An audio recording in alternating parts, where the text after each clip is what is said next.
Dans la première partie, on a vu comment se préparer pour un examen. Le jour J est arrivé, il n'y a plus rien à faire, il est temps de mettre son armure et de partir à la guerre.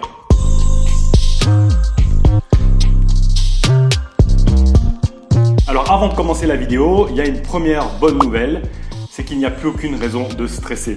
Tu pouvais stresser les semaines précédentes ou les mois précédents quand tu avais encore la possibilité d'étudier. Là, c'est trop tard, l'examen arrive, c'est demain ou c'est dans quelques heures. Tu peux plus rien faire, donc si tu peux plus rien faire, il n'y a aucune raison de stresser parce que maintenant, tout ce que tu as appris est là-dedans. Donc tu n'as plus qu'à aller à l'examen et de faire de ton mieux. Mais on va quand même voir quelques astuces pour optimiser au plus cette journée d'examen. La première chose très importante, c'est d'être dans une bonne condition. Premièrement, le sommeil. J'en ai déjà parlé dans la vidéo précédente, il faut arriver avec un cerveau frais.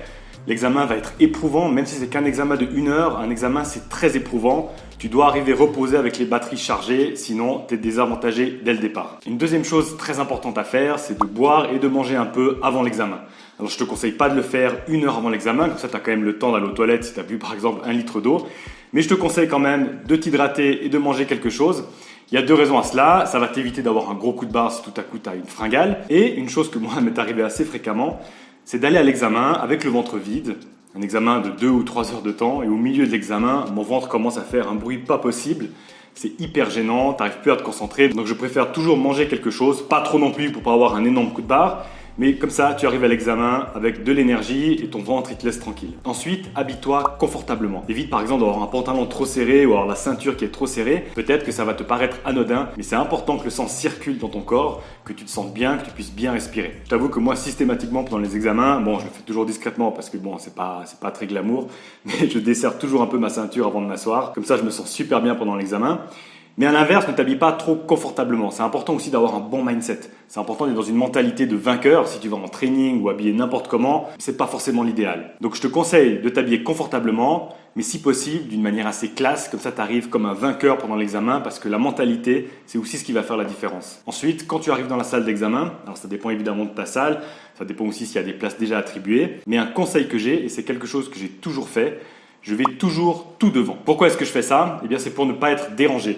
Je veux avoir le moins possible de choses dans ma vision. Je veux être dérangé par le moins possible de choses. Alors quand tu es tout devant, souvent il y a le professeur en face. Souvent il est en train de faire des choses, donc ça peut être une distraction. Mais je préfère quand même avoir le moins possible d'étudiants dans mon champ de vision. Ça va me permettre d'être beaucoup moins distrait pendant l'examen. Ensuite, ce que je fais toujours, c'est que je prends des boules qui avec moi. Ça, c'est quelque chose que je trouve ultra important. Surtout quand tu es dans des auditoires, par exemple à l'université où on est peut-être, je sais pas, 300 étudiants dans la salle, il y a toujours un bruit de fond entre les gens qui toussent, entre les gens qui se lèvent pour aller aux toilettes. Il y a vraiment beaucoup de bruit, donc je préfère m'isoler au maximum. Donc si je suis tout devant dans la salle avec des boules qui j'entends absolument plus rien. Le but, c'est vraiment de te créer une petite bulle autour de toi afin d'être le moins distrait possible. Et les boules qui sont particulièrement utiles, surtout dans les 10 dernières minutes de l'examen. Souvent, les professeurs autorisent les étudiants qui ont fini l'examen à partir avant. Et là, ça devient le chaos total. Tu as des centaines d'étudiants qui se lèvent, qui partent. C'est impossible à se concentrer. Même avec des bouchons d'oreilles, c'est pas parfait, mais ça m'aide quand même à être moins distrait. Et une dernière chose très importante, essaye d'avoir toujours une montre avec toi. En général, il y a une horloge dans la salle, mais moi, ça m'est arrivé d'aller à des examens et il n'y avait pas d'horloge et j'avais oublié ma montre. C'est une catastrophe parce que tu peux pas t'organiser, tu n'as aucune idée du temps, tu sais pas s'il reste 20 minutes, 1 heure ou 50 minutes, enfin c'est n'importe quoi. Donc c'est important d'avoir toujours une montre avec soi afin de pouvoir s'organiser pendant l'examen. Donc voilà, maintenant tu es dans une bonne condition, tu te sens bien, tu viens de t'asseoir à l'examen, la feuille vient d'arriver sur ta table, l'examen peut commencer. Donc évidemment le conseil que je vais te donner maintenant, ça dépend de ton école, ça dépend de la branche, ça dépend du type d'examen, mais c'est quand même des conseils qu'on peut appliquer très souvent. La première chose, dès que tu reçois l'examen, c'est de prendre le temps de lire l'examen. Même si les gens autour de toi, dès qu'ils reçoivent l'examen, ils commencent déjà à écrire, à répondre aux questions, toi, tu te calmes, tu restes dans ta bulle, tu oublies le reste du monde et tu prends 2 minutes ou même 5 minutes s'il le faut, même si c'est un examen d'1 heure, pour regarder tout l'examen. Tu n'es pas obligé d'aller dans le détail de chaque question, mais l'important c'est de regarder et de lire vite fait toutes les questions pour savoir de quoi ça parle. Quand tu fais ça, il y a 2 objectifs. La première, c'est d'éliminer les questions que tu sais que tu ne pourras pas répondre. Ça arrive quand tu as un examen, surtout un examen où il y a beaucoup de matière, tu n'as pas forcément tout étudié. S'il y a une question que tu sais que tu n'as pas étudiée et que franchement la chance que tu réussisses est très faible, ça ne sert à rien de passer beaucoup de temps là-dessus. Tu le gardes pour la fin, s'il n'y a pas de point négatif, tu réponds au hasard, sinon tu la laisses tomber. Mieux vaut passer plus de temps sur les questions que tu gères, sur les questions que tu sais que tu vas répondre correctement. Dès que tu as éliminé ces questions, tu mets un ordre de priorité dans les questions. Commence par les questions dont tu as le plus de facilité. Si tu n'as pas le temps de répondre à une question qui était facile, c'est vraiment un gros désavantage. Surtout si c'était une question facile pour tous les étudiants, tu vas être pénalisé énormément avec le barème du prof. Et si tu commences par des questions plus difficiles que tu n'es pas trop sûr de pouvoir répondre, le gros problème c'est que tu vas passer par exemple 20 minutes sur cette question. Tout à coup, tu bloques, tu ne sais pas comment faire la suite. Tu vas te dire, c'est quand même bête, ça fait quand même 20 minutes que je suis sur cette question, il faut pas que j'abandonne. Donc tu vas continuer. Tout à coup, le temps passe. Toi, tu as passé 40 minutes sur un examen de 2 heures sur une question. Tu n'as toujours pas trouvé la solution. Et il reste plein de questions que tu aurais pu répondre facilement. Mieux vaut laisser les questions plus difficiles pour la fin. Comme ça, tu sais qu'il reste par exemple 30% de l'examen. Tu as encore une demi-heure. Tu fais ce que tu peux. Mais au moins, dans ta tête, tu es plus tranquille parce que tu sais que tu as répondu à toutes les questions faciles. Ensuite, il faut savoir gérer le temps. Alors, un conseil que j'entends souvent, c'est essayer d'analyser combien de temps va te prendre chaque question. Pour moi, c'est des conneries. C'est impossible. Déjà, on n'a pas le temps. Tu vas pas commencer à lire toutes les questions, à te dire cette question, je pense, allez, 25 minutes. On n'en sait rien. C'est trop difficile à faire et tu n'as pas forcément le temps de faire ça. Moi, une règle que j'utilise souvent, après évidemment, ça dépend du type d'examen et des types de questions, mais c'est que je me dis, ok, si j'ai un examen de 2 heures, dans 1 heure de temps, je vais avoir répondu à plus de la moitié des questions. En sachant que j'ai commencé par les questions les plus faciles, je veux à la moitié de l'examen avoir répondu à peut-être, 60% des questions. Ça, en fait, ça me laisse une marge, surtout à la fin, pour relire les questions. Ensuite, oublie pas que les profs, c'est pas non plus des monstres. En général, ils ont calculé le nombre de temps que ça prend pour faire l'examen. C'est quand même assez rare que tous les étudiants sortent d'un examen en disant on n'a pu répondre qu'à 50% de l'examen. En général, c'est assez bien fait, tu auras le temps de répondre à toutes les questions si tu n'es ni trop rapide, ni trop lent. Et surtout, quand tu commences par les questions les plus faciles, essaie d'aller le plus vite possible avec ces questions-là. Pas trop rapidement pour pas faire des erreurs stupides, mais le but, c'est d'aller le plus vite possible pour avoir du temps pour les questions qui demandent plus de réflexion. Il y a toujours quelques questions qui demandent plus de réflexion, et c'est toujours comme ça. Il y a des questions faciles où c'est vraiment juste recracher la matière, et il y a toujours 1 ou 2 questions qui demandent de la réflexion, et là tu peux pas juste directement écrire. Tu dois te poser, tu dois peut-être réfléchir pendant 10 minutes à comment tu vas aborder le problème. Donc vraiment, mets-toi un peu le stress au début pour répondre aux questions faciles le plus rapidement possible, et comme ça, tu as un peu plus de temps pour les questions qui demandent un peu plus de réflexion. Et une fois que tu as fini l'examen, s'il te plaît, ne pars pas avant la fin du temps.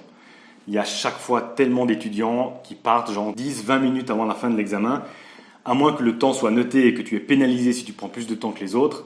Si tu as un examen de 2 heures, tu restes 2 heures de temps assis. Tu pars pas après 1h30 ou même après 1h50. Chaque minute est précieuse. Même si tu as l'impression que l'examen était très facile et que tu es certain que tu as fait tout juste, on est des êtres humains, l'erreur est humaine et ça arrive très souvent de faire des erreurs stupides. Donc, même si tu as relu 3 fois, tu relis une 4e fois, une 5e fois, tu peux toujours tomber sur une petite erreur. Il n'y a aucune raison de partir 20 minutes plus tôt. Tu peux arriver 20 minutes plus tard à la maison. Ça va rien changer. Donc, s'il te plaît, reste assis à l'examen jusqu'à la fin du temps. Donc voilà. Maintenant, on se sent bien. On est dans une bonne condition. On est dans une petite bulle. On a bien organisé la façon dont on va faire l'examen. À partir de là, il n'y a plus de miracle. Tu sais répondre ou tu sais pas répondre. Mais malheureusement, il y a un élément qui va venir régulièrement nous perturber. Et cet élément-là, c'est le stress. Et ça arrive souvent quand on bloque sur une question. La première chose à dire sur le stress, c'est que le stress, c'est une bonne chose. Si tu n'as aucun stress avant un examen, c'est que tu n'as rien à perdre. Si tu sais que tu vas de toute façon rater, tu n'es pas stressé, tu t'en fous, tu vas à l'examen, tu réponds n'importe quoi et tu rentres. Donc le stress, c'est parce que c'est quelque chose d'important pour toi et ça c'est bien. Ensuite, dis-toi que le stress c'est une bonne chose, c'est quelque chose de naturel, c'est important pour notre survie en tant qu'être humain. Ce stress que tu as un peu avant l'examen, si tu arrives à bien le gérer, d'une fois que tu commences l'examen, ce stress se transforme en énergie et là tu deviens une véritable machine. Moi personnellement, j'ai toujours été quelqu'un d'assez stressé pendant ces examens. Je me rappelle, j'avais beaucoup de profs quand j'étais plus jeune qui me disaient que j'étais un élève qui particulièrement n'aimait pas trop les examens parce que ça me stressait, je me sentais pas trop bien. C'était vrai avant l'examen, mais dès que je commençais l'examen, ce stress-là disparaissait et c'est une énergie positive qui venait remplacer ce stress. Et ça me permettait en fait de raisonner et de faire des performances comme je ne pourrais jamais le faire en temps normal. Donc j'avais besoin de ce stress. Dès que l'examen commençait, ce stress disparaissait et là je devenais une machine. Donc vraiment, vois le stress comme une bonne chose. Par contre, et ça m'est arrivé très souvent, quand tu fais l'examen, tout à coup tu bloques sur une question ou alors tu as lu l'examen et tu vois que tu arriveras à répondre à rien du tout et là tu as un blocage. Moi, ça m'est arrivé très souvent. Je commence à tordre les pieds, je commence à transpirer, j'arrive plus du tout à raisonner. Je panique en fait, je suis en totale panique. Et là, je peux plus rien faire. Je commence à me faire des scénarios dans la tête que je vais de toute façon redoubler, que je vais rater ma vie. Je commence à être frustré, énervé. C'est une situation très désagréable. Mais pour remédier à ça, il y a plusieurs solutions. Bon, tout d'abord, l'expérience aide. Plus tu vas être confronté à ce genre d'expérience, plus tu vas apprendre et mieux tu sauras gérer cette situation. Ensuite, physiquement, tu es en panique. Donc c'est important de juste te calmer. Ce que tu peux faire, c'est juste pendant 1 minute, te concentrer juste sur ta respiration, forcer en fait ta pulsation à descendre. tu respires afin que tes pulsations se calment un petit peu. Et la technique ultime que j'utilise, c'est ma technique préférée de loin, c'est qu'en fait, je me mets dans un mode défaitiste. Je suis stressé parce que je bloque sur une question, je commence à me dire dans ma tête, bon, tu sais quoi, de toute façon, c'est raté, c'est foutu. J'arriverai pas à faire l'examen, je vais faire une note misérable, je vais certainement redoubler, je vais me faire expulser de l'école, enfin, de toute façon, c'est foutu, j'ai plus rien à perdre. Donc maintenant, la seule chose que je peux faire, c'est quand même essayer de répondre juste pour l'honneur, j'ai plus rien à perdre, je fais ça tranquille. Peut-être que ça marche pas avec tout le monde, moi en tout cas, ça m'aide beaucoup. Et ce que je fais souvent aussi pour aider, c'est relativiser. Je suis devant mon examen et je me dis, bon, ben, voilà, c'est un bout de papier, alors oui, c'est important, c'est quand même un examen, c'est pour passer l'année. Mais passer l'année, c'est quoi par rapport à, par exemple, un gamin de 10 ans qui est dans un hôpital en phase terminale parce qu'il a un cancer? On s'en fout, c'est pas si grave de rater. Et donc cette mentalité, en fait, ça m'aide à relativiser, à déstresser un peu, et puis je continue l'examen et je fais ce que je peux. Voilà, l'examen est terminé. Très souvent, tu vas sortir en te disant que tu as raté l'examen. C'est normal, ça arrive souvent. Mais dis-toi une chose, si l'examen était dur et que tu avais bien étudié, c'est que ça a été dur pour tout le monde. Moi, le nombre de fois que je suis sorti d'un examen, que j'avais vraiment bien étudié la matière, je sors et réellement, objectivement, j'avais répondu que à, par exemple, je sais pas, à 50 ou 60% de l'examen. Je sors de là et je me dis, bon, ben, c'est raté, c'est impossible que je réussisse l'examen.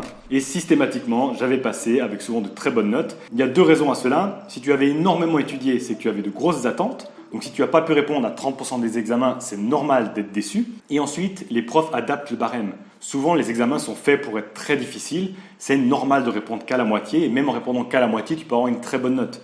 Donc, dis-toi que tu as fait de ton mieux. Tant que tu n'as pas les résultats, tu ne peux pas savoir. Et ensuite, même si ce n'est pas le cas et qu'effectivement tu as raté l'examen, relativise, c'est dans l'échec qu'on évolue le plus. Voilà, c'est déjà tout pour cette vidéo. En tout cas, je voulais vous remercier pour le feedback que vous avez fait sur la première partie. C'est d'ailleurs la vidéo qui a eu le plus de vues et le plus de likes en une semaine. Je me suis aussi rendu compte que vous aimiez beaucoup les vidéos sur les études et c'est justement dans ce domaine particulièrement que je pense pouvoir donner des conseils. Donc j'ai planifié sur les prochaines semaines et les prochains mois toute une série de vidéos sur les études. Cette vidéo, c'était quelques conseils pour mieux réussir ces examens, mais j'ai pas du tout été dans les détails. Donc je prépare plein de vidéos sur l'organisation dans les études, sur la gestion du stress, sur les révisions et surtout, si vous avez des remarques ou des questions ou des idées de vidéos, n'hésitez pas à me le faire savoir dans les commentaires parce qu'au final, c'est pour vous que je le fais et c'est toujours super d'avoir des retours de votre part. Mais surtout, n'oublions pas, progresser ne se fait pas avec une grande révolution, mais à coup de petits changements. Ciao!